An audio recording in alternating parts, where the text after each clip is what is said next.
During the First World War, the Ottoman Empire established a wide network of camps to house prisoners of war from the Allied powers.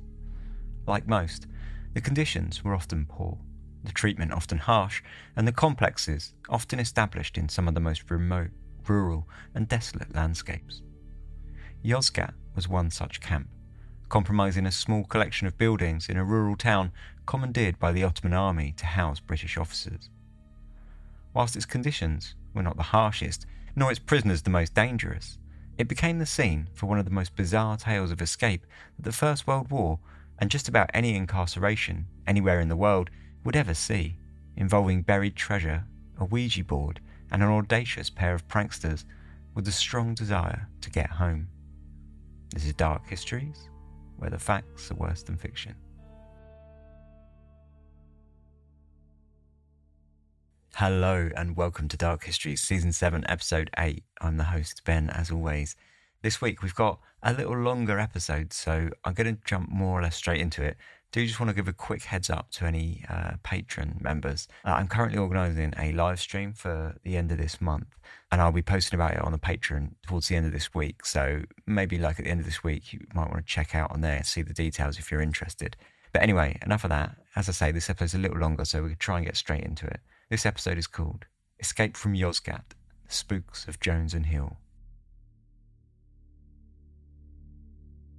In the autumn of 1914, 3 months after the outbreak of the First World War in Europe, battle on the Middle Eastern front exploded when the Ottoman Empire entered alongside the Central Powers, drawing Mesopotamia and the Persian Gulf into the theatre.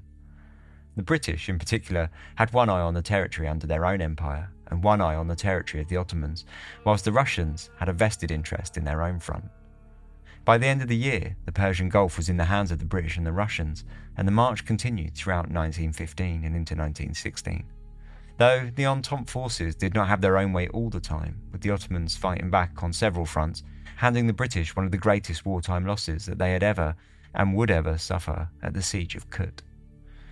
In December of 1915, as many fronts saw a respite to the fighting due to the weather, the British Indian Army had been busy in what would be modern-day Iraq, pushing towards Baghdad, when they were forced to retreat down the Tigris River by the Ottoman forces, who had halted the British march in Ctesiphon.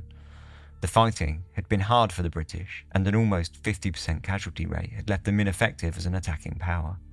As they drew back, the messy, ill-equipped retreat only made matters worse. On the 3rd of December, the British Indian forces arrived in Kut, bolstering the British troops stationed there to a number around 14,000, who were ordered to dig in and defend the city, allowing movement further south of the larger army. Kut was in a strong defensive position, but supply lines were stretched, and the generals all estimated that the defenders would only have enough supplies for around 60 days. The Ottoman forces arrived 4 days later, on the 7th of December, and laid siege to the city. Several relief attempts were made, and throughout December and January, the British troops managed to hold firm and even push back the Ottomans in several battles. But the tide turned against them severely towards the end of January, when Ottoman troops were reinforced with almost 30,000 recruits, headed up by Khalil Pasha, the regional commander. As the siege drew on, supply problems hit, seeing starvation and ill health creep through the defending troops, and by April, food was scarce enough that the sick horses were routinely slaughtered for meat. The Royal Flying Corps attempted to airdrop supplies into the city, which was the first operation of its kind, but more often than not, they were less than successful, as their accuracy was less than stellar, often landing the supplies in the hands of the Ottoman Army instead. Typhus, beriberi, dysentery and scurvy tore through the city, and eventually, after losing around 30,000 troops to the defence and relief operations, the British were forced to surrender.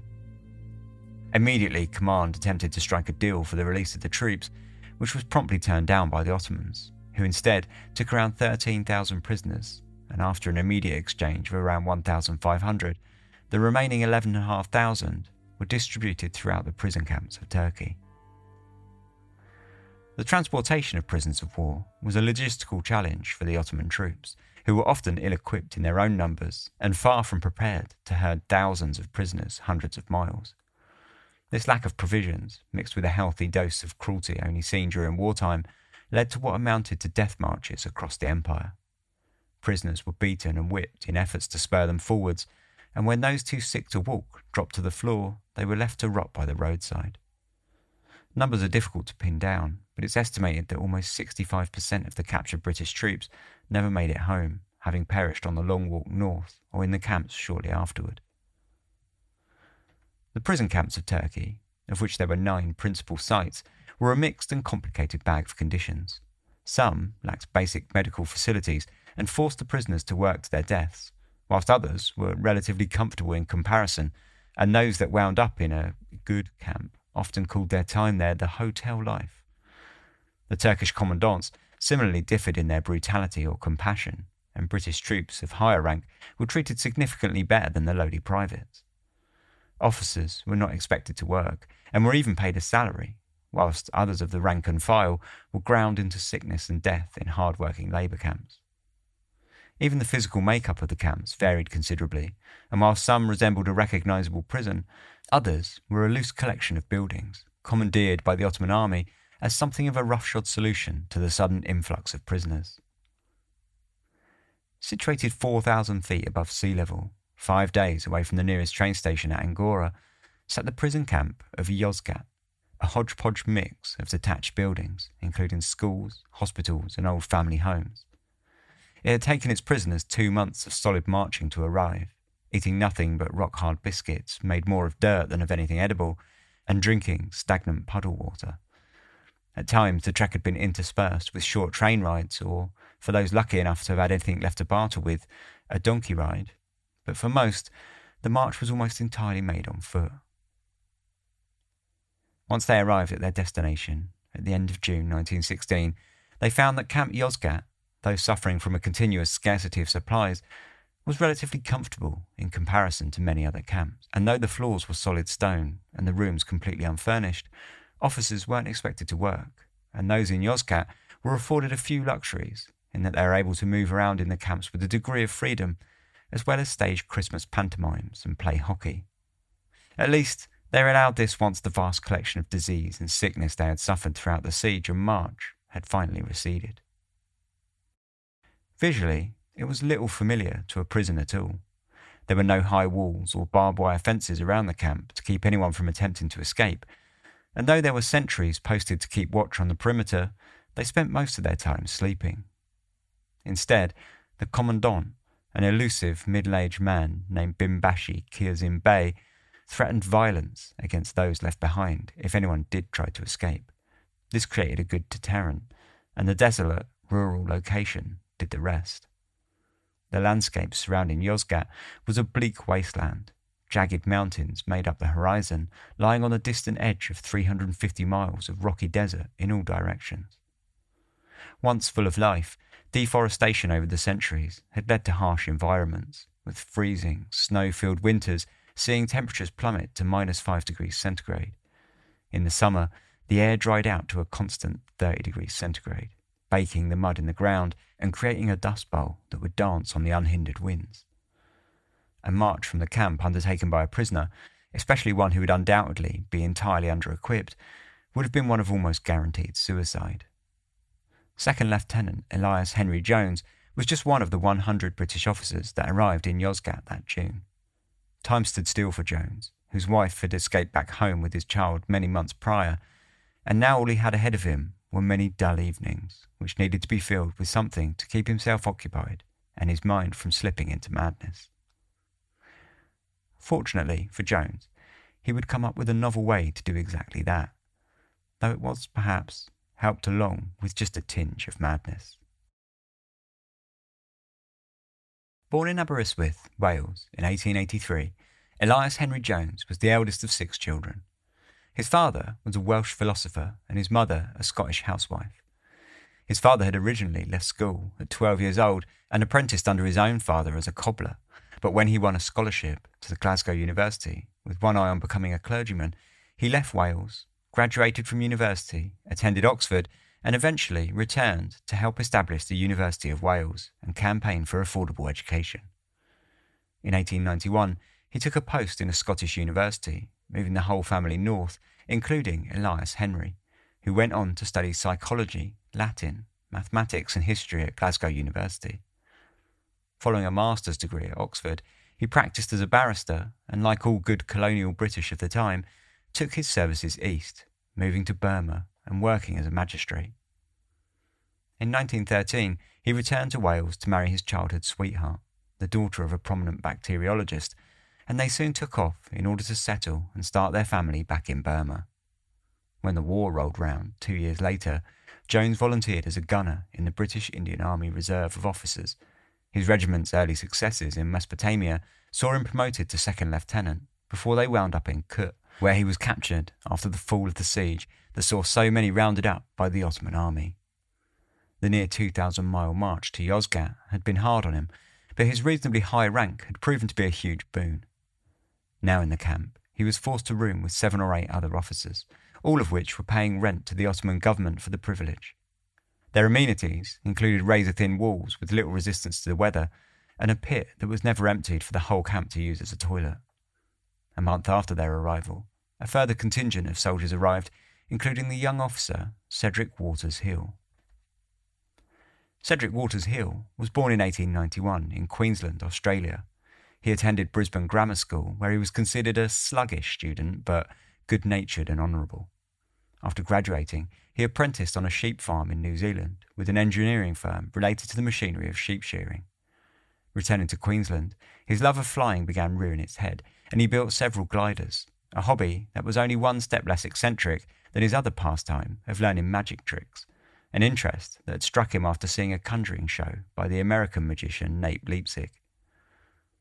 After the outbreak of war, Hill sailed to England and enlisted with the Royal Flying Corps, where he was dispatched to Egypt in order to undertake bombing runs, a task that he excelled in until his plane was downed in Romani in May of 1916. In desperation, he took to the machine gun, still intact after the crash landing, to fight off his would-be captors for over 6 hours. His valiant stand capitulated soon after the gun's ammunition depleted, however, and he was handed over to the Ottoman Army and marched to Yozgat, where he arrived alongside the influx of prisoners to the mountain camp.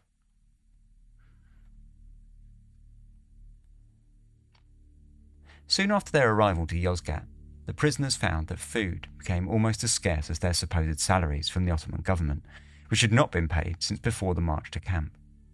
On the flip side, as their supplies dwindled, the overall conditions of their incarceration did slowly begin to improve.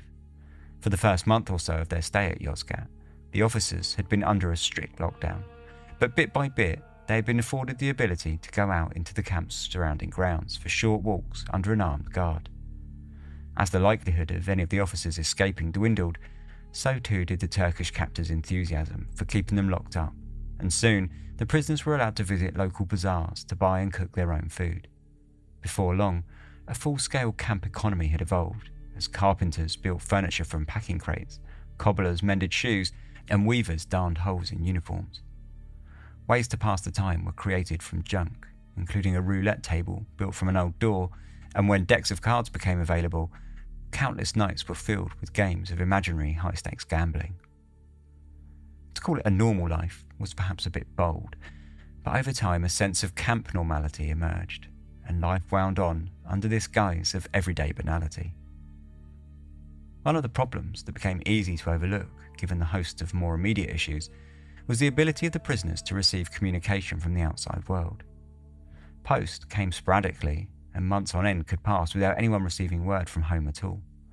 Letters and postcards would be delivered with the guards' discretion, and that was if they ever reached the isolated camp in the first place. Information on the ongoing war was scarce and highly sought after, censored as it was from any incoming mail that did reach the camp, and even the smallest and vaguest hints of good news would go a long way to raising the morale of the imprisoned officers. Jones had been in Yozgat for almost 8 months when he received a postcard from home. His aunt had sent him a short few paragraphs on her recent experiences with what Jones called spooking. At the beginning of the 20th century, spiritualism had somewhat faded in popularity. However, following the colossal loss of life from the global war, the practice found itself once more reinstated as a popular belief, and many of the practices of the mediums were very much back in vogue. The spooking that his aunt had mentioned was essentially table-sitting at a séance, and Jones figured it a perfect new way to kill some time for the long, slow evenings. That evening, When everyone was passing around their news, Jones suggested that they get together and try a session of spooking for themselves. Several men agreed to the idea, and the next night, Jones was joined by Doc O'Farrell, a bacteriologist, Little, a geologist, Price, a submariner, Tudway, a naval officer, and Matthews, a scientist. Jones had spent the day knocking together a small seance table made from packing crates with the letters of the alphabet scribbled out on pieces of paper, roughly torn into squares and arranged in a circle around the makeshift tabletop. In the centre, he had placed an upturned glass drinking tumbler, a vessel that had originally started life as a jar for preserves. Price and Matthews were passed pencil and paper and given note-taking duty should any messages be passed on from the other side, and Doc and Jones sat on either side of the table, a sole finger each placed on the glass tumbler. There they sat and waited. Doc and I closed our eyes and waited, fingers resting lightly on the glass, arms extended. For perhaps 15 minutes there was a tense silence, and our arms grew unendurably numb. Nothing happened. It was a disappointing start to the proceedings, but not wholly unexpected. Nevertheless, the men set about swapping around duties, with every configuration of pairs taking a turn placing their fingers on the glass. As the night wore on, and nothing manifested, Doc began calling out questions to the hushed room. "Who are you?" said the Doc, in sepulchral tones, and forthwith I was conscious of a tilting and a straining in the glass. And then, very slowly, it began to move in gradually widening circles. It touched a letter, and the whole company craned their necks to see it. This excitement was brief. The glass touched on the letter B and R before coming to a premature standstill. Still, it had been enough to spur on a degree of excitement, and the group continued to try and communicate with these spooks over and over again for several nights following. In a vain effort to get anything to happen, they swapped the tabletop out for a metal tray, hoping that the smoother surface might have facilitated some form of movement. But it was all to no avail, and the group either found themselves staring at an unmoving glass, or in a brief stab of excitement, scribbling down a few nonsense letters that spelled nothing, with the glass stopping as quickly as it had started. As the days passed and interest waned, members of the group did begin to drop out. But with so little to do, a surprising number found themselves glued to the immobile tumbler. After 2 weeks, Gatherer, a no-nonsense officer, joined the group. He had told Jones that he didn't much care for this sort of thing, though for someone with no interest, he had a surprising amount of knowledge on the subject, and even brought along his own Ouija board that he had made in secret a few months earlier. Sitting down at the table, he took over as the principal medium and began barking out questions to the room, now filled with curious onlookers. Over time, slowly, the glass began to move, and furthermore, it began to make sense. Gatherer had been asking simple questions with yes or no answers, something the spooks were clearly more adept at answering. By the end of the evening, little of any use or interest had been gleaned from the board, but the group's enthusiasm had been ignited. Discussion over the following days rarely veered far from spiritualist matters, and an excitement brewed over what questions should be asked next time. Gatherer was invited back, but sadly his lack of enthusiasm rang true, and he rarely made the time to visit Jones's room to help out. Still, the original group continued to try, but for another week, they got little back in return for their efforts. Sitting down for what everyone had decided was to be one last try, Jones and Doc placed their fingers on the glass and began asking questions. "For the last time," said the Doc, "who are you?" Slowly, the glass moved across the board, and even more exciting, it made sense, spelling the name Sally. Leaning into the table with an intense stare, the group fell to a hush as the Doc asked aloud, "Have you anything to tell us?" Sally had quite a lot to tell us. She made love to Alec Matthews, much to his delight, in the most barefaced way, and then coolly informed him that she preferred sailor boys. Price beamed and replied in fitting terms. She talked seriously to the Doc, who had murmured, out of jealousy I expect, that Sally seemed a brazen hussy, and warned us to be careful what we said in the presence of a lady. That presence of a lady startled us. Most of us hadn't seen a lady for nearly 3 years. She accused me of being unbecomingly dressed. Pyjamas and a blanket, quite respectable for a prisoner. Then she complained of feeling tired, made one or two most unladylike remarks when we pressed her to tell us more, and went away. It was a remarkable evening, and the prisoners went to bed that night with a renewed vigour for the game of spooking. Sally had been a revelation within the walls of the camp, and people had been thrilled with her contact, discussing how the glass had moved and who the mysterious woman could have been. Jones, however, went to sleep with a slight feeling of unease, as Sally had been nothing more than the figment of his own invention, and he now had to figure out what he should do next.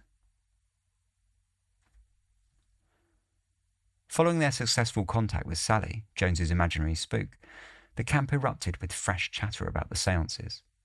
Everyone seemed to have an opinion on who or what it was, ranging from the deeply sceptical to the converted spiritualist.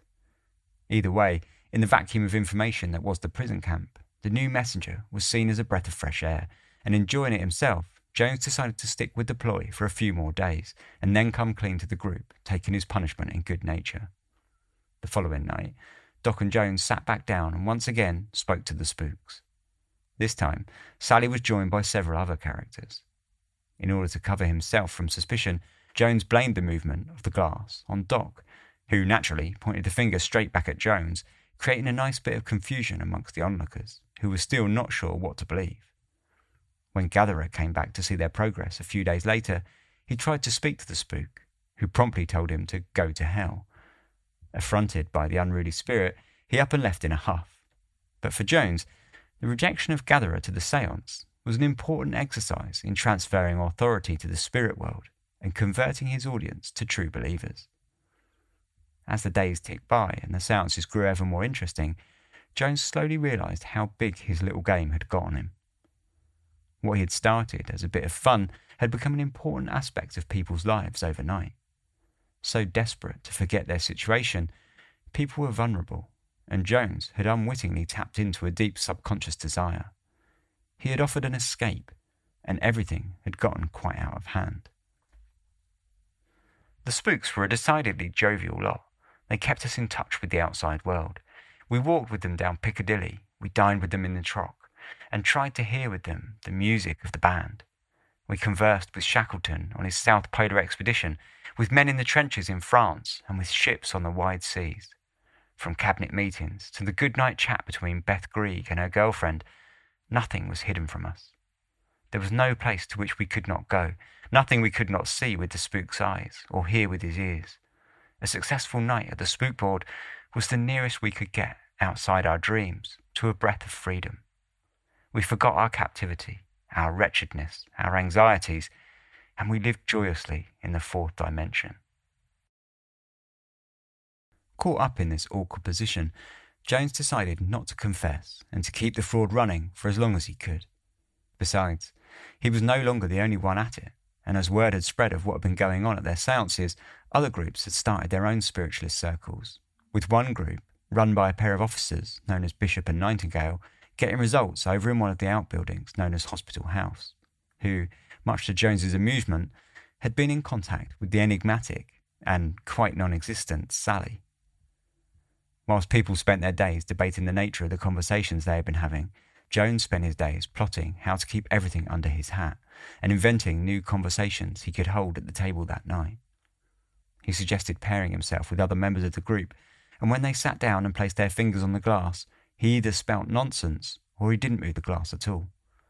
This had the useful effect of suggesting a special mediumistic bond between him and Doc, and at the same time it kept the skeptic's suspicion firmly undecided and on both men.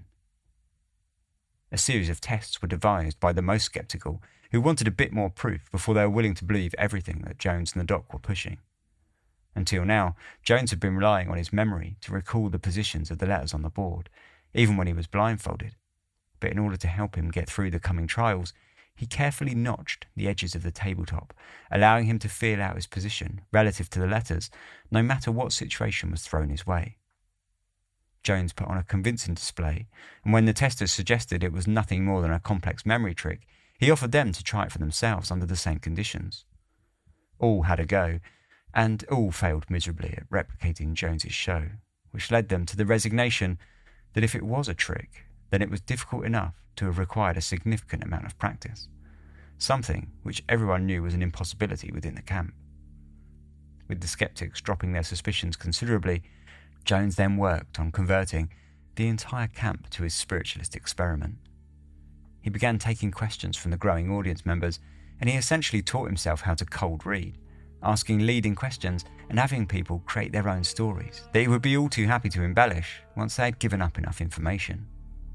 Oftentimes, questions naturally gravitated towards the war situation or news from home, and so ordinary daily conversation became a treasure trove of information for Jones, who listened in and stored away tidbits here and there to be recalled days or weeks later as fresh information plucked from the ether. Technical information was a little more challenging, but fortunately Jones was surrounded by officers, and just as he listened in on their daily gossip, he did the same for the more logistical discussions on the war, allowing him to recall information at a later date that most thought a magistrate and gunner would have never been privy or have even understood. When things got too hot and the questions too difficult to answer, Jones would introduce a spook to the conversation known as Silas P. Warner. Silas was a belligerent, angry ghost who would force his way into the picture in order to abuse and, very conveniently, misdirect the discussion. Everyone hated Silas, which was, of course, precisely why Jones had invented him in the first place. Jones also quickly learnt that with the camp on board as believers, a strong positive bias coursed through their acceptance, allowing him to divine the future of the war with some success. For every detail that he got right, the spooks were lauded as savants, whilst any misses were quickly forgotten, with no one too keen on dwelling on any negative feelings. If things had gotten out of hand before, after several months of seances, the whole thing had gone completely off the rails. The only way Jones could justify his continued deception now was to accept that it gave everyone something positive to talk about and look forward to. Equally, he was careful not to play on people's emotions too heavily, and all of the spooks he introduced were impersonal characters, unattached to any of the prisoners in the audience. For Jones, he believed that he had brought a healthy form of spiritualism to the camp, one not obsessed with tragic conversations between the loved ones of the living and the dead, or snivelling sentimentalism, as he put it, but a spiritualism of positivity and hope for the future. Meanwhile, over in Hospital House, Nightingale and Bishop had been having their own fun. News of flying washstands, broken windows and collapsing chandeliers had been making its way across camp. So Jones, who knew the whole thing had to be a hoax, decided to pay them a visit and see what was going on. And with a keen eye on deception, it didn't take him long to see the hoax. A footprint in the dust on the windowsill in the adjoining room and a strong effort on misdirection were dead giveaways to Jones, who was, by now, perhaps the only man in the camp watching the scenes with a critical eye. In truth, the antics going on in Hospital House only helped Jones. In comparison to his humdrum seances, breaking windows and flying furniture was truly wild, and just like that, what had once been so hard for so many to swallow was now part of the fabric of normality.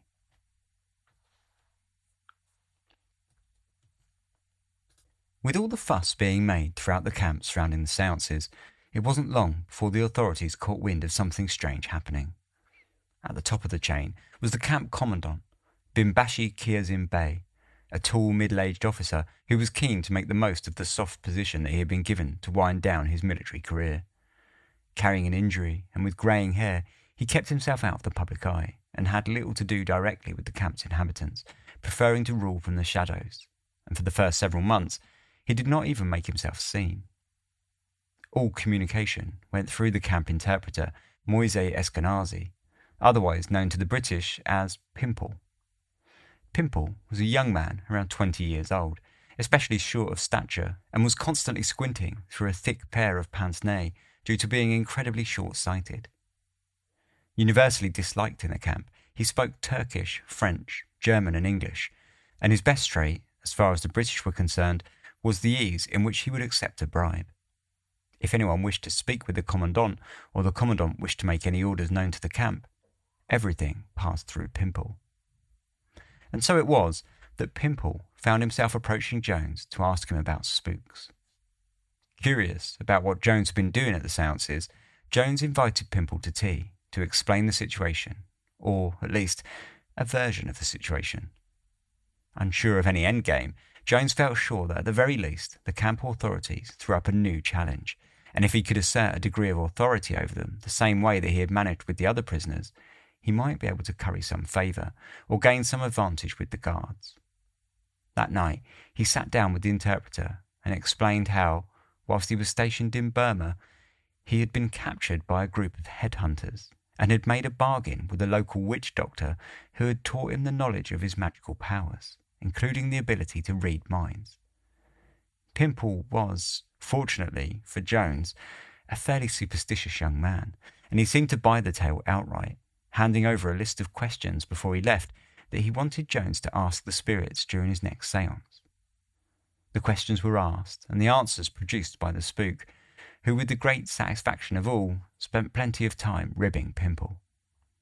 When Jones handed the answers over, he was sure the interpreter's interest had been piqued, and when Pimple asked him to repeat the process a further 2 times, Jones agreed readily, privately writing down any information he could glean from Pimple's private life that crept into the questions. It became clear to everyone just how readily the authorities had bought the whole affair after a new decree was declared weeks later, making it an offence within the camp to pass on any information gleaned from the séances in any of their letters home. Shortly after, Pimple explained that the commandant had taken the matter very seriously, given that he was already a keen believer in the occult who regularly visited card readers in the nearby village.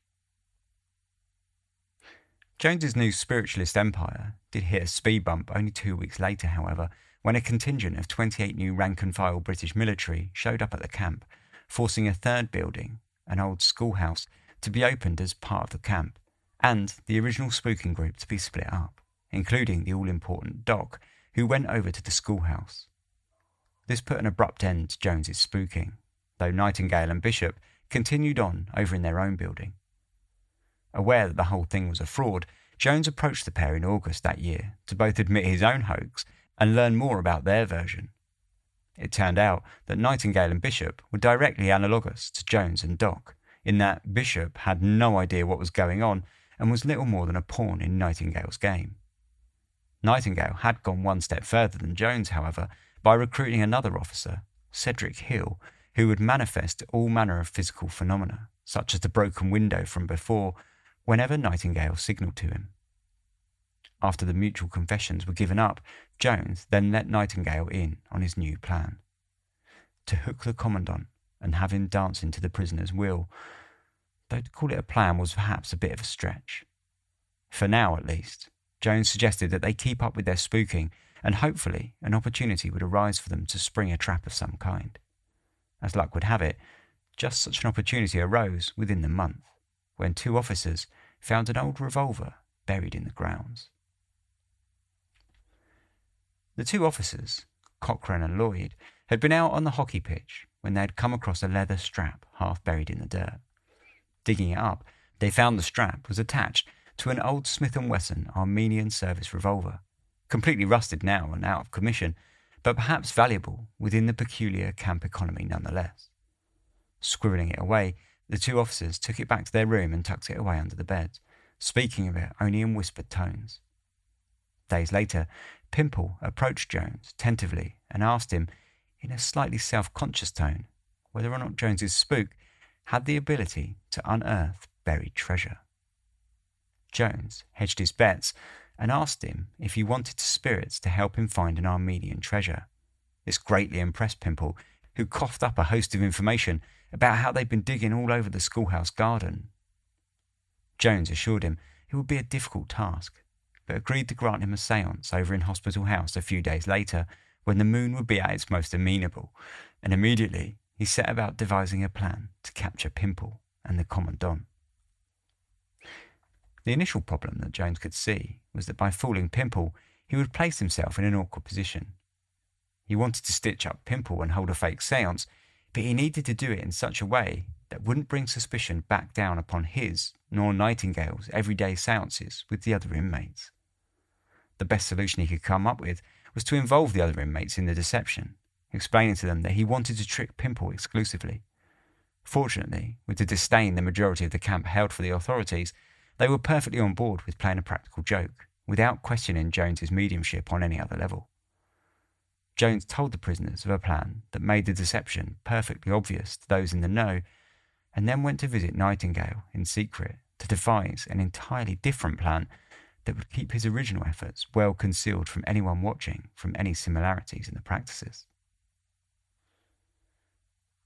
Unwilling to go ahead and bury the small stock of gold that he had managed to acquire for himself, Jones instead approached Cochrane and asked him about the old revolver, and after telling him that he wanted it to snare Pimple with a hoax seance, Cochrane gladly handed it over, and Jones promptly reburied it.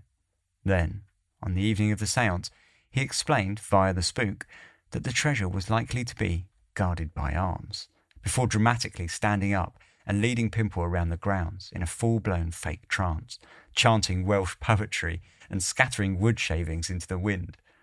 When they came upon the spot of the buried revolver, he fell to the ground in a faint, and Pimple, along with the camp's cook who had tagged along with the official, began digging furiously.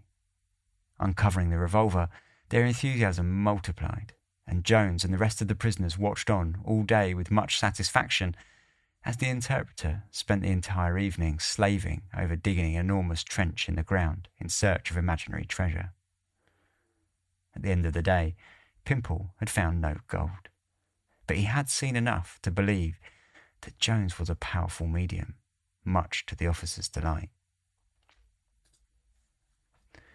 The treasure hunt had been a great deal of fun for everyone in the camp, but for Jones it had been the first step in a much larger plan. For some time he had been considering an escape, but knew it would be all but impossible to dash out into the sunset with no hope for survival.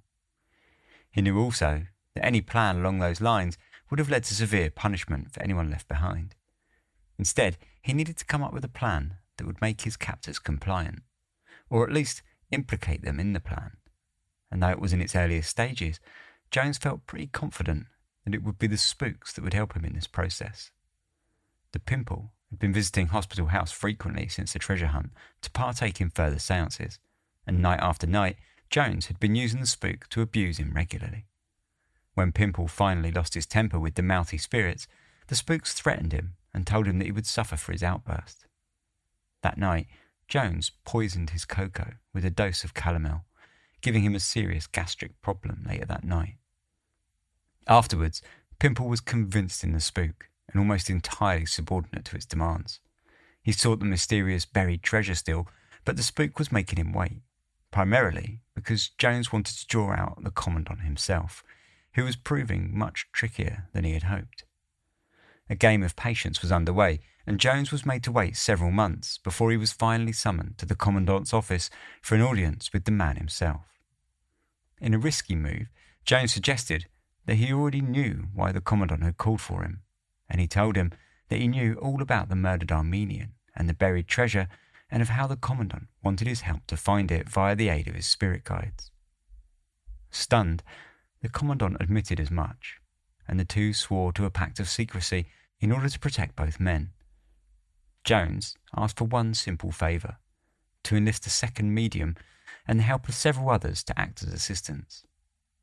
As soon as he left the room, he headed over to the hospital house to speak to the seance hoaxer, Cedric Hill, to offer him the position of the second spirit medium. Hill readily agreed, and the two discussed plans, concluding on 6 main points. 1. So far as we ourselves were concerned, to risk everything and go any length to get away. 2. But on no account to implicate anyone else in the camp. We must so arrange the escape that the Turks would have no excuse whatsoever for strafing the others. 3. To take nobody into our confidence until it was absolutely necessary. There were plenty of men we could trust not to give us away intentionally, but any of them might make a slip which would defeat our plans. 4. When possible, to discuss every move beforehand and to follow the line agreed on.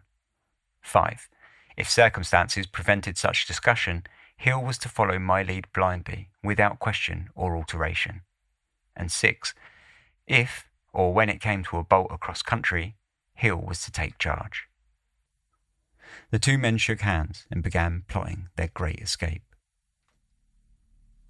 Over the following weeks, Pimple continued to attend seances, and Jones slowly eked out the details of the treasure that they were seeking. Before the houses of Yozgat were a prison camp, they had belonged to families of Armenians who had been murdered by the Ottoman Army in order for their homes to be taken and repurposed. Rumour had it that on the night before the butchery, the wife of the owner of the schoolhouse had gone out into the garden with her children and buried £18,000 worth of gold and jewels somewhere in the garden. At one séance, the Ouija board had suggested Hill as the best fit for the second medium, but warned Pimple that Hill would not come easily, as he likes to keep his talents for spirit contact something of a secret. Unsurprisingly, when Pimple visited Hill the next day, he was reluctant to agree to the proposition, though, of course, he capitulated in the end, exactly as he and Jones had already planned. A further séance recommended that Jones and Hill be removed from the camp and tossed into prison together in order for their minds to fall into tune with one another, a ruse concocted by the two men so that they would be better able to plan their escape at all hours.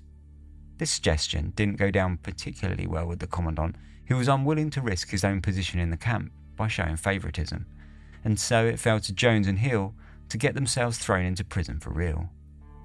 During another séance, the two men had the spook out them for sending telepathic messages to a third medium somewhere outside of the camp. In order to make it believable, the spook had Pimple examine a blank piece of paper and then fold it up and pass it around the mediums in a form of ritual. Hill, utilising his talent for magic tricks, used sleight of hand to exchange the blank piece of paper for a forged letter, supposedly written to the third unnamed medium several days prior, so that when the paper arrived back in the hands of Pimple, the writing had, for all intents and purposes, appeared miraculously. Pimple took the news that Jones and Hill had been communicating with an outside source straight back to the commandant, who immediately charged the two men with being in telepathic communication on military matters with persons outside. And he did this completely unaware that the whole time he was being led along by the victims themselves. Whilst waiting for their official arrest, green-stamped by the War Office of Constantinople, Hill set about composing a pair of letters in Armenian, using the help of a secret Armenian to English dictionary that one of the British officers had kept to himself. He wrapped each letter around a single Turkish golden coin, which he then buried around the schoolhouse grounds. Jones, meanwhile, let Doc in on the whole scheme, showing him the transcripts from all of the séances held with Pimple that the interpreter had taken down in minute detail. Pleased as Punch at what he called the ramp of the century, he swore himself to secrecy and pledged to help in any way that he could. The next day, Jones and Hill were called to the commandant, who laid down his sentence upon the mediums for their outside communications and tossed them in solitary confinement together in a separate building known as the Colonel's House. The thing is, the sentence had all along been dictated by the spook, and as far as the commandant and Pimple were concerned, they had pleased it in carrying out its orders, and as promised, the treasure would soon be theirs. It had been a further gamble to get there, but finally the two officers had their privacy in which they could plan their next moves at leisure. Chiefly among their first discussions was how they could ensnare the commandant in order to have him collude in their escape, and they to have the evidence.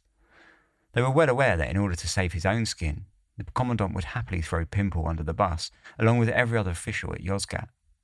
They needed to find a way for him to commit on a level that was as yet seemingly impossible. It was now that Hill unleashed his own masterstroke in the form of a Kodak pocket camera that he had borrowed from a fellow officer. Later, he had swiped 3 films from under the nose of the Yozgat mail censor using his typical sleight-of-hand tricks. It was exactly what they needed. If they could photograph the commandant out on a treasure hunt with 2 British mediums, they would have their proof. It all sounded so easy, but it would have to be done under the greatest secrecy, as if they were spotted taking a photograph of the commandant, as Jones put it, everything would go smash. Hill, who was always keen to exercise his ability with magic tricks, was designated as cameraman, and daily he began practicing removing the camera from his pocket, aiming, shooting, and concealing it once more, all in a smooth motion, so as to be undetectable to anyone paying attention. Jones's role was to pose the group to get them all in frame, and then engage them in a lively discussion in order to drown out the click of the shutter. With the camera plan in motion, they now just needed to find a way to drag the treasure hunt far enough away from the camp for them to make their escape. First, however, they needed to take care of some creature comforts, and in one of the first seances to take place in their new prison house, Jones and Hill had the spook demand wood for their fire, oil for their burners, and proper food to be cooked for them daily. By now, more or less whatever the spook demanded was catered for as soon as possible, and by the following day, the two men were living in relative luxury. 1 week later, at 5:30 p.m. on the 14th of March, the first séance related to the treasure hunt took place in their new surroundings. Among dim candlelight, the two men got to work on their grand plan and introduced a new character from the spirit realm, the Armenian who had buried his treasure, known only to the spook as Triple O. Triple O was, of course, a fake name to cover for the fact that Jones and Hill had no idea of the man's real name. Over the next two séances, they began to seed the ground for Pimple and the Commandant by teasing them with their dreams of treasure. Before Turkey declared war, Triple O began to bury his gold. He hid it in a place known only to himself, nor did he ever tell anybody to his dying day. He was afraid to tell his relations in case they might reveal the secret under torture. Well, when Turkey entered the war, Triple O contributed a large sum of gold to the Armenian Association and realised his debts as far as possible. When the Armenians joined the Russians, he knew a massacre was likely. His difficulty then was this: if he told nobody where the money was hidden, then he might be killed and his family would derive no benefit from his wealth. On the other hand, if he told his family, they might reveal the secret under pressure. The Ouija board then went on to explain that the still unnamed Armenian had buried 3 clues that would lead to the treasure, each one wrapped around a sample of gold. The first would give the place from which they should begin measuring, the second one giving the distance to measure, and the third giving the direction. Triple O then supposedly went to 3 men, which the spook named Triple A, Triple Y, and Triple K, and told each one the location of a single clue. On that cliffhanger, the séance ended, and Pimple and the Commandant were treated to another week of waiting before the next séance, when Jones and Hill entered into a trance talk that Jones described as the most ridiculous farmyard concert that mortal man ever listened to, before laying out a scene the spook had pulled straight from the future. We pretended to be describing a scene before our eyes. We were following a man who carried a letter. We described how the messenger passed through a door into a garden. He had great difficulty in closing the door, for something was wrong with the latch. We followed him through the garden, past the trees and flowers and well, all of which were described, into a house with a curious window that stood out 4 square at the front of the door. Thence up the steps, inside, through a small hall, up a staircase and into a bedroom, detailing the furniture and the pictures as we passed each article. We gave a minute description of the bedroom, the red carpet, the 2 ottomans, the position of the bed and the cupboard, and we were much struck by the enormous footstool on the right of the door, the wicker bag on the floor near the bed, and of the sword on the wall between 2 pictures. The messenger gave the letter to someone on the bed, whom we could not see clearly. We heard him call, and a lady came in, a lady with very beautiful hands. They went out together carrying a lantern. Another man joined them with pick and shovel. Then everything turned black. There was a pause in the trance talk for perhaps a minute. Then we cried out, and we saw the group again. They had been digging. We could see the hole by the lamplight. They were pulling things out of the hole.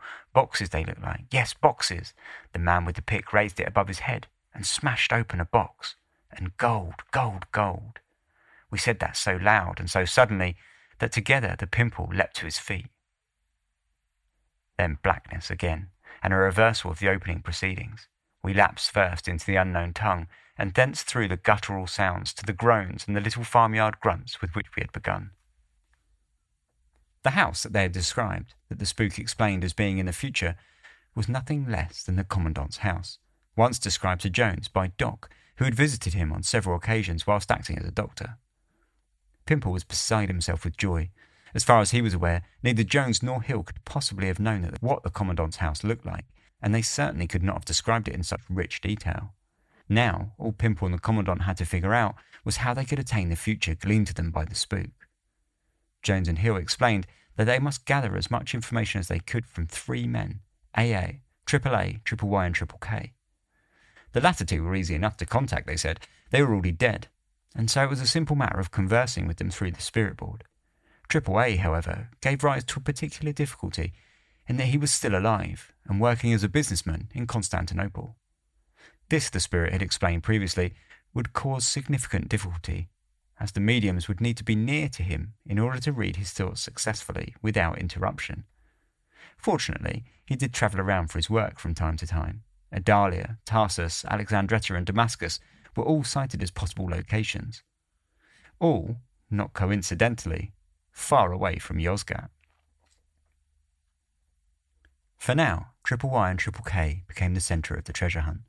Luckily, Triple K was a friendly enough chap in death, and the helpful spirit agreed to lead Jones, Hill and Pimple to his buried clue the very next day, providing a distinct set of conditions were met by the group.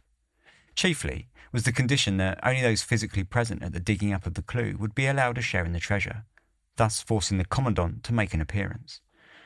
Triple K also gave several other conditions: that the mediums were to wear black, which conveniently would allow Jones and Hill to wear their black rainproof ponchos, the item of clothing which Hill found the easiest to conceal his camera inside, and that they weren't to be touched by anyone during the hunt in order to ensure that they would not be searched by any officials.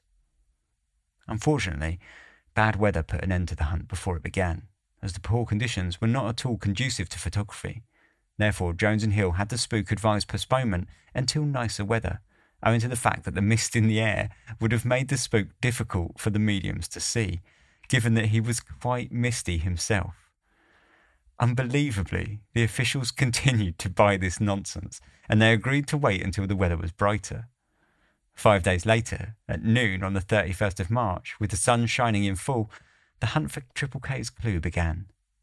Suitably, the group met in the graveyard just outside of town, where Jones and Hill fell deep into a trance and conversed with Triple K, who they told the officials was perched on one of the gravestones. Gathering that they should march up the hill, the group set out, following the two mediums as they led the strange collection of men towards the gold coin that Hill had buried several months earlier. When they reached their spot, Jones called for a ritual to be performed, allowing him to pose each member of the group exactly as he pleased, whilst Hill snapped his photograph. With the noise of the shutter drowned out by Jones's loud repetitions of Welsh poetry, the ritual was completed. The two mediums pointed to a spot nearby, and Pimple began to dig. Before long, he had the clue in his hands, concealed inside a tin can, welded shut at either end. Jones, or rather the spook, speaking through Jones, had Pimple spread a white handkerchief on the ground and empty the contents of the tin on top of it. He carved off the lid of the tin with his knife and turned it upside down, pouring out a small pile of ashes. Disappointed and confused, he looked up at Jones. He tossed the tin aside, only for the spook to berate him, telling him to collect the can and look again. Inside was a false bottom, which once pried open, gave way to a gold Turkish lira, wrapped in a paper note that contained a circle of Armenian characters in a clockwise circle. Pimple and the commandant were thrilled. That night, Hill developed the first roll of camera film, hunched over in a small cupboard. Emerging back into the room, he held the roll to the light, displaying 3 photographs perfectly captured on the film. Unearthing the second clue, supposedly buried by Triple Y, but of course really buried by Hill along with the first, was a much simpler affair, as no photographs needed to be taken. Once again, the entourage of officials followed Jones and Hill to a spot outside the camp's boundaries until they were able to point to a place on the ground, and another tin can was dug up.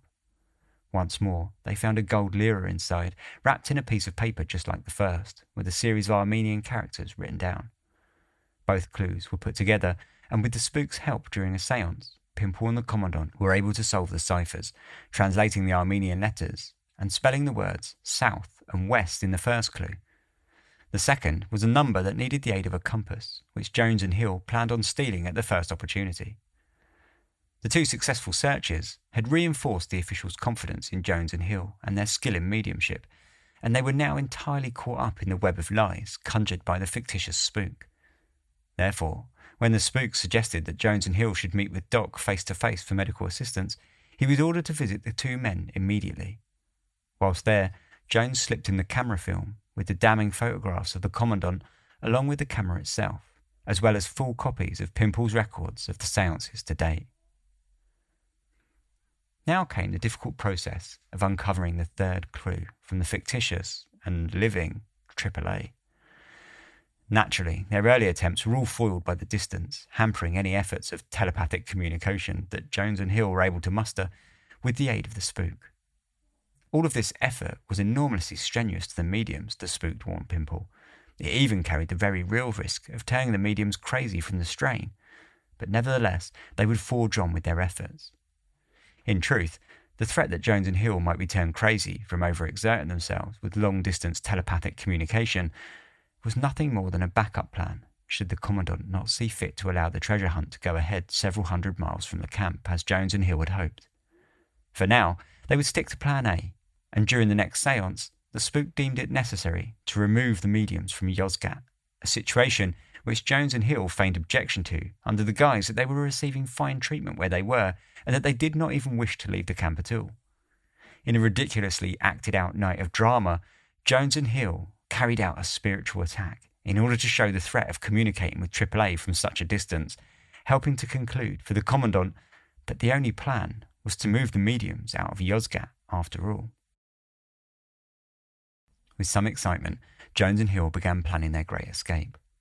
Whilst out on a treasure hunt hundreds of miles from camp, they knocked together the rough idea of drugging their captors with morphine, kidnapping them, commandeering a boat, and sailing to Cyprus. To call it an audacious plan was an understatement, but if audacity had got them this far, then why turn their back on the approach now? Jones and Hill decided on covering every eventuality, and slowly they began seeding the possibility that they were growing unhinged. Both men stopped bathing, and they let their unkempt hair and beards grow. They put a sign up on their door refusing entry to anyone, and they starved themselves for 2 weeks in order to lose weight.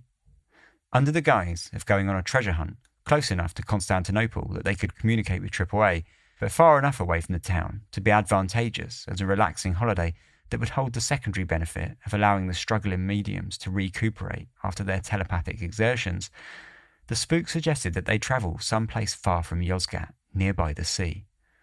The Commandant was accepting of a trip to the seaside, and all appeared to be going according to plan. At least until the mediums were rudely awoken with the discovery that they had perhaps done their job a little too well, and the whole plan came crashing down around their ears. Throughout the whole spook saga, Pimple had always been ready and willing to go along with the spook. It had always been the Commandant that had raised objections or concerns with all the orders coming from the other side. Less afraid of the spook than he was of putting his position as Commandant in jeopardy, he had always been the foremost danger in the ruining of Jones and Hill's escape plans, and now, right when everything was beginning to come together in glorious fruition, it was the Commandant who had spooked himself. The problem had arisen from one of Jones's friends back in the main building, who had aired his beliefs that Jones and Hill were aiming to leave the camp in order to try and escape. Both Pimple and the Commandant balked at the idea.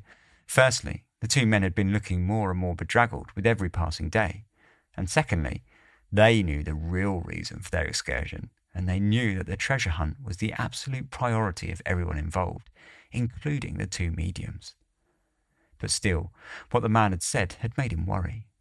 Not that Jones and Hill would attempt to escape, but that perhaps the words of the British officer had come from the spirit O, who had been controlling him via some mysterious spiritualist force, and that perhaps it meant that the spook would somehow force them to miraculously disappear, and as such it was impossible for him to allow them to go off gallivanting in search of the treasure far from camp. It was completely bonkers, but it appeared that the all-powerful spook that Jones and Hill had impressed upon the officials for so long had a much tighter grasp over the Commandant than perhaps even they had ever realised. On the eve of the execution of the plan, Jones and Hill were forced to scrap everything and look instead to Plan B. They would have to go mad. The first task, after the bitter disappointment of the failure of Plan A, was for Jones and Hill to impress the spook's authority back over the shaken Commandant. In the very next séance, the spook gave the Commandant a statement that he was to give to the Ottoman doctors. "I am anxious about 2 of my prisoners, and I want your professional advice that I may act on it. I have reason to believe that they are mentally affected, and that the English doctor is endeavouring to conceal the fact. A certain number of the prisoners, amongst whom Jones and Hill were prominent, have been studying occultism ever since they arrived. They admittedly practiced telepathy and were arrested for communication with people outside on military matters. For direct evidence as to their conduct during their confinement, I refer you to my interpreter and my orderly, who have seen a good deal of them. If they have become mentally unhinged, I fear they may do something desperate, and would like you to send them to Constantinople, where they can be properly looked after, or do whatever you think is best for them. The English doctor in the statement was, of course, Doc, who had been briefed already by Jones and Hill. Both Pimple and the Commandant's orderly were then ordered by the spook to give evidence to the Turkish doctors of Jones and Hill's mental disintegration. For the two mediums, they didn't much fear the Ottoman doctors. They had already spoken at length to Doc and learned all about the symptoms of clinical madness, and they were confident enough that they would be able to fool any inspectors into believing that they were suffering a mental breakdown.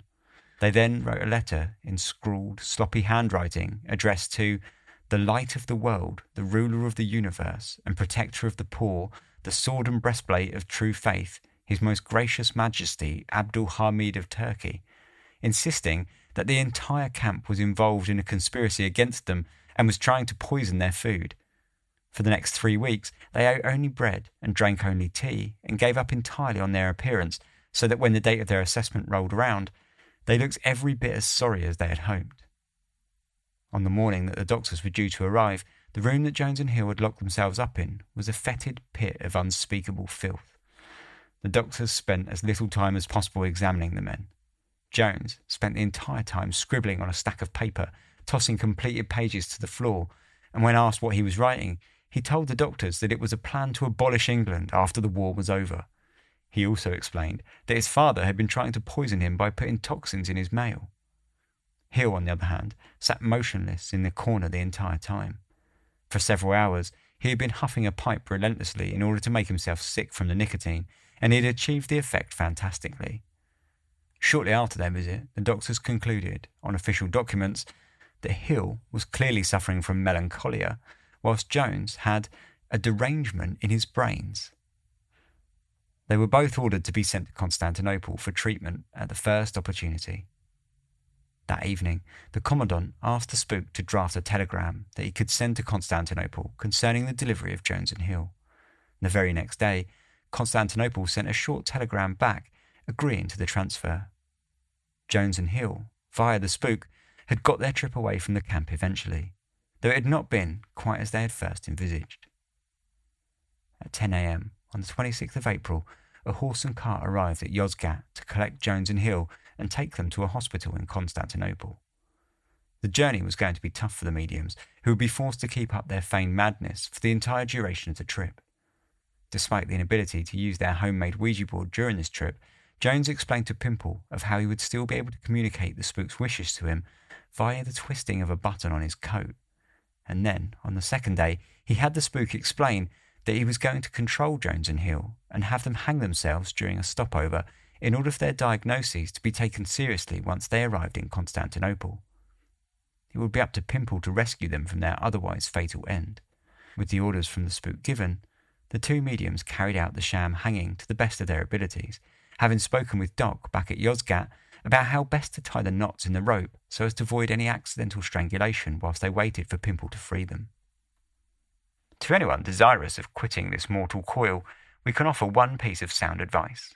Don't try strangulation.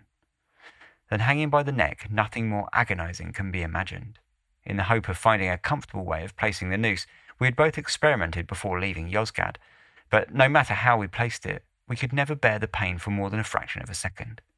When we stepped off our table in the dark at Mardin, we simply had to bear it, and though we had arranged to grip the rope with one hand so as to take as much weight as possible off the neck until we heard Moise at the door, the pain was excruciating. Moise did not at once notice that our light had gone out. I revolved slowly on the end of my rope. My right arm began to give out, and the rope bit deeper into my throat. My ears were singing. I wondered if I was going deaf, and if I could hear him try the door in time to get my hand away, if he was ever going to open the door, or if he was ever going to open the door at all. It was impossible to say how long we hung thus, revolving in the dark. I suppose it was about 90 seconds, but it seemed like 10 years. Fortunately for the two officers, Pimple did come in the room and carry out the duty given to him by the spook admirably, shouting for help and supporting the two men relieving them from suffocation. It was an insane plan, but one that would secure their hospital stay in Constantinople, and hopefully their exchange back to England. When they arrived in Constantinople, they were enrolled at Hyder Pasha Hospital and examined by a team of specialists. Jones, as someone suffering from derangement of the brains, had the far more dramatic role. He pretended to be believing that he was staying in a hotel rather than a hospital. He changed his name to Hassan Oglu Ahmad Pasha, and he shook hands enthusiastically with each new doctor that visited him, greeting him as if they were old friends. Hill was much calmer and had, perhaps, the easier job of simply reading his Bible quietly and breaking down in tears on special occasions. By the end of their 6 weeks long stay, Jones had managed to convince the doctors that he was likely suffering from general paralysis of the insane, which had manifested from a fictional bout of syphilis that he had caught at the age of 18, whilst Hill had convinced them that he had acute religious melancholia. Any celebrations on the part of the two mediums would have had to wait, however, as their departure from Turkey aboard the exchange ship bound for England was delayed for 6 months. 6 months was a long time to wait in hospital for anyone, but it must have seemed even longer, given that their feigning madness had to be kept up every last second. It almost proved fatal for Hill, who suffered from a particularly harsh bout of dysentery during their wait. By the time of their release from hospital in exchange with England, Jones and Hill managed to return home just 2 weeks before the armistice with Turkey was signed, signalling the end of war. When Jones and Hill met once more on English soil, Jones spoke to Hill. "We've been through a good deal, old chap, and for very little." "Never mind," replied Hill. "We did our best." All the while that Jones and Hill were stuck in hospital, before the end of the war, life had continued on at Yozgat. For the Commandant, he finally received everything he'd ever feared when 26 British officers escaped the camp, leading to the discovery of the photographs taken by Hill and the subsequent trial and court-martial that saw him ejected from his position. Pimple was convinced it was all punishment by the spook, for him digging in the grounds without permission from the spirits to do so. Before leaving the hospital, Jones told Pimple, via the spook of course, that the treasure hunt was to be temporarily postponed due to the same subordination of the Commandant, and in the meantime the two were to be sent back to England to recuperate. He did assure Pimple, though, that he would be back in time. Of course, they never did return to Turkey, and despite several letters sent to Jones several years after the war, within which Pimple asked with some desperation if he would be returning to commence their hunt soon, no treasure was ever uncovered.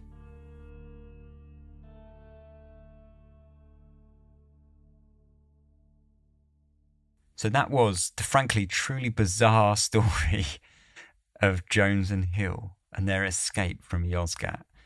And we'll talk about that a little bit after these short advert breaks. Today's episode is sponsored by HelloFresh. HelloFresh takes the hassle out of mealtime this spring by delivering pre-portioned ingredients and easy-to-prepare recipes right to your door. Skip the checkout lines and get outside in the warmer weather because HelloFresh has dinner covered. It's no worries if you're not a pro in the kitchen. HelloFresh's foolproof recipes arrive pre-portioned and easy to prepare in just a few steps, which is what I like about HelloFresh. Now, I've lived alone for about 20 odd years now, and I can say that I've got pretty good in the kitchen. But what I haven't got pretty good at is my repertoire, if I can be so bold as to call it that, is about 3 meals on sort of infinite repeat forever, and that's purely down to the fact that I'm just I like cooking, but I'm just too lazy to really look up new things and then go shopping for them, but find all the right ingredients, get them home, work out if they're all the wrong sizes and all the wrong things. All of that's gone with HelloFresh. With HelloFresh, you get new recipes, all pre-portioned out for you. So, you're not going to get home from the supermarket and realise that you've bought like 5 ingredients and none of them fit together and they're all the slightly wrong thing. It's the wrong type of cream or it's the wrong type of sauce or whatever. And that for me is where HelloFresh really shines. It makes interesting food easy to cook for people who, like me, enjoy cooking, but perhaps not enough to sort of make interesting meals. But I can make interesting meals with HelloFresh. So as mentioned, you get all the ingredients delivered right to your door for recipes that you can choose from each week.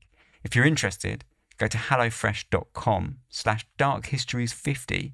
That's Dark Histories, all one word, 50, and use code darkhistories50 for 50% off, plus your first box ships for free. That's 50% off, plus your first box shipping free. hellofresh.com/darkhistories50. Use your code darkhistories50 and get involved with HelloFresh, America's #1 meal kit. Cheers. So, yeah, there is some stuff to talk about in this way. It's not a mystery or anything like that. So there's not really any sort of, conjecture to have. But there is definitely some stuff to talk about. Predominantly, it was a burning question this whole time, was that this is an awful lot of effort to go to escape a situation that is actually not so bad. I think it's probably a testament to how boring their life was that they could devise all of those plans. And I think, honestly, the escape just gave them something to do. Because, let's roll back and explain a little bit. Like, basically, although this was a prisoner of war camp, and it wasn't, an easy ride by any stretch of the imagination, I imagine there were elements of life that were difficult. This camp was not really a camp. It was a bunch of houses that, they didn't have furniture, but as they admitted, they made their own furniture as they went along. So as life went on, it got better. And as they were kind of afforded more sort of liberties by the officials, they actually ended up, basically, they were saying that at first their food was awful, right? So by the end of their stay, they had a full-on mess with people cooking like 5-course meals and stuff. That they were like incredibly bored. But by the end of the stay, they were playing hockey on the hockey ground. They had a hunt club where they borrowed hunting dogs and went out hunting. They had a ski club where they went out skiing on the slopes. So, to call it a prisoner of war camp, obviously, I guess being like a Western European, and probably like any European, and to be honest, probably anyone in the world, you consider prisoner of war camps, you think of the Second World War and the German camps, right? That's sort of the first sort of image that springs to your mind. I really don't think this was anything like that. I've seen pictures of the camp, and it's sort of strange in many respects. The Ottoman Army actually sent them there under the impression that they were sending them to quite nice places. Who you believe is difficult here, and there was a lot of problems for a lot of people. But the officers were treated reasonably well, and the higher ups were treated even better. The higher ups was essentially sent to like seaside resorts for the rest of the war, so they were treated quite well. The officers were treated, I think, sort of middle, and they had their own orderlies. They were supposedly paid, although it seems they weren't. But otherwise, basically, what I'm trying to get at is life in these camps was not as terrible as you might imagine. I still don't think it was great, and obviously getting home would have been better. But the interesting thing was when you read his memoirs, Jones seemed to suggest that he wanted to escape out of duty. And he suggests that it was like a duty for his country for every man to try and escape. So if you're imprisoned, it was your duty to your country to try and escape and get home, which I found quite amusing. And so that made me wonder, was that really the reason that he was escaping? Because he was kind of hung up on this duty to escape? Or was it just the fact that he was so unbelievably bored that it just gave him something to do? And I sort of think it was probably the latter. I think he was just bored. Because otherwise, there's not really a great deal of reason for him to escape. The only other reason you can possibly think of is they didn't know how long the war was going to last. So potentially they thought we could be here for like 20, 25 years. I think that's pretty unlikely, but they could have thought that, They could have at least thought they could have been there for the next 5, 10 years, whatever. So, I guess that was driving them along as well. But it does seem weird that they tried to escape because, realistically, you think Yozgat was probably better than the siege of Kut, where horses were eating their own tails and then they would eat these malnourished, skinny, diseased horses because they'd run out of food. I'd imagine that the prison camp was probably better than the war. Anyway, why he escaped is probably not here, not there. It was just an interesting kind of side that got me thinking. Now, I mentioned his memoirs, and I do recommend, if you want to read more about this, then definitely give them a read. They're really interesting. And there is more to the story. There's more detail to the story than I could fit, obviously, in one podcast. And it's absolutely bonkers, the level of detail that they mapped out and planned out with the quote unquote spook. But it is important to remember, if you do go ahead and read his memoirs, that they're written obviously by him, so they're very much biased on his side of the story, and that they're sort of a time, right? So they were published like just after the First World War, and he's a colonial British officer. You can imagine how he spoke of the Ottoman Army and the Turkish people in particular. And this is really interesting, right? He constantly referred to them as like wily Orientals, or something along like those lines. He would say like, oh, you've got to be careful because they have the devious Oriental mind, and things like this. It was just obviously incredibly like xenophobic, if not just straight racist, right? But of course, it was written, like, say, in 1918 by a colonial British officer. You can imagine already his superiority complex over the East, right, and the people of the East. He'd been a magistrate in Burma, and you can only imagine how much he'd lorded it over that lot for like years before, right? What I found interesting about this viewpoint of his, though, is that when you read his book, he doesn't really credit himself in any way, or like his own genius. Like, he quite often credits Hill for his brilliant sort of sleight of hand and things like that, but he doesn't really credit himself for coming up with this ingenious plan, despite the fact that it really was an ingenious plan. But instead, he sort of credits the fact that because the Ottoman Army and the Turkish guards were Turkish, they were sort of easy to be duped, because at the end of the day, he was this sort of like superior British colonial, right? And so he believed that, and because of that, he believed that duping them was not such a difficult task. And so he constantly sort of doesn't give himself the credit that I think he deserves, because instead he just sort of writes it off as just like a simple thing to do, to like trick these kind of like crazy Orientals. Which, again, I say it's obviously like based in like blatant racism, but nevertheless, I thought it was just a funny observation that because of his sort of racist attitude, he had this sort of viewpoint on the whole thing. But yeah, his memoirs are worth reading, but it's worth bearing that in mind. And also, I think you'll probably notice what I just mentioned if you do read them. They're actually, so his memoirs are called The Road to Endor, and they are freely available on the internet. And yeah, I definitely recommend getting them.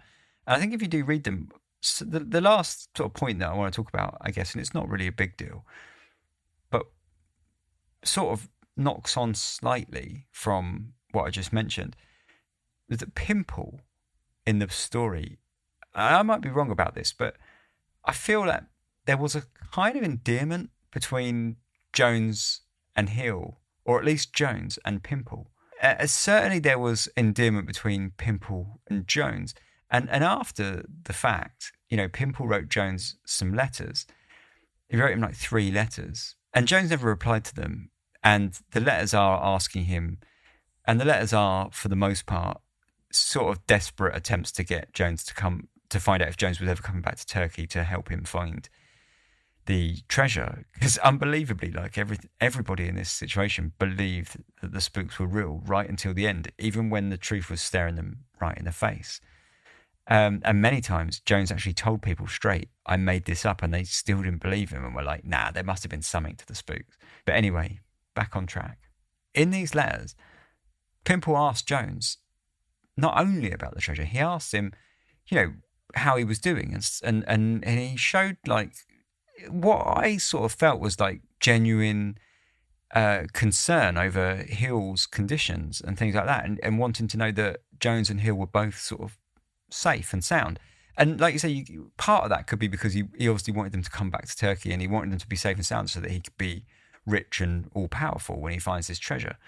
But partly, I think he did have. I think that the 3 men just spent a lot of time together, and I think they had built up a certain rapport. And it made me wonder if the way Jones talks about Pimple is not very nice for a lot of the time.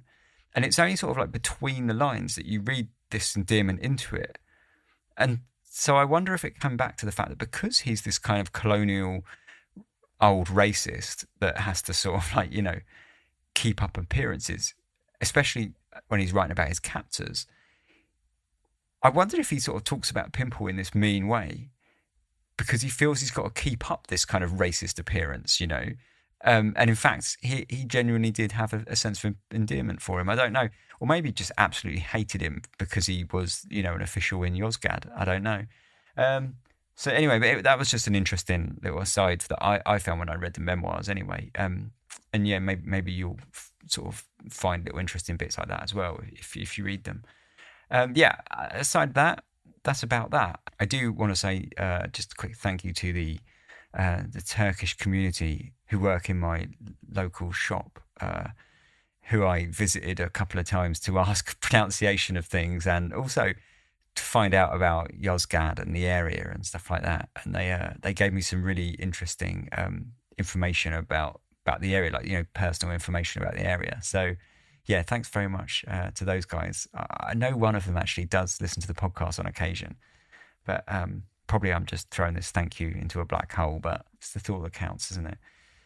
Anyway, if you'd like to get in touch with me, you can do so. contact@darkhistories.com is the email address. You can also contact me via social media. All of that is in the show notes or on the website, darkhistories.com. And on there, you'll also find ways of supporting the podcast, all the ways you can support. There's lots of different ways you can support. It's not all just a financial beg for you to join my Patreon. There are other ways that, you can support that don't involve money at all, like, leaving reviews and things like that. But anyway, all of that is on the website. There's also merch and books and all that sort of stuff. I don't really know. I'm just rambling, So as always, we're going to cut it there, and I'll see you in a couple of weeks. Until then, thanks very much for listening. I hope you enjoyed it. Take care and sleep tight.